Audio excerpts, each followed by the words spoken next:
യജമാനകൻ ദേവനാഥം കേട്ടു ആമോദരായിലെ ഒരു ഗ്രാമത്തിൽ ഒരു ധനുമാസത്തിൻ ഒരിരുങ്കാവി ഞാൻ പാർത്തിരുന്നു യജമാനകൻ ദേവനാഥം കേട്ടു ദേവനാഥം കേട്ടു വർണ്ണരാജികൾ വിടരും മാറിൽ വെള്ളിമേഘങ്ങൾ ഒഴുകും മാറിൽ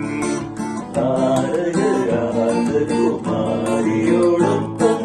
തിങ്കൾ കലമാടി തിങ്കൾ കലമാടി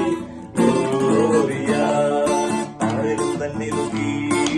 ആട്ടിടയൻ നടന്നു ആരും തന്നെ നോക്കി ആട്ടിടയൻ നടന്നു തേജസ് മുന്നിൽ കണ്ടു അവർ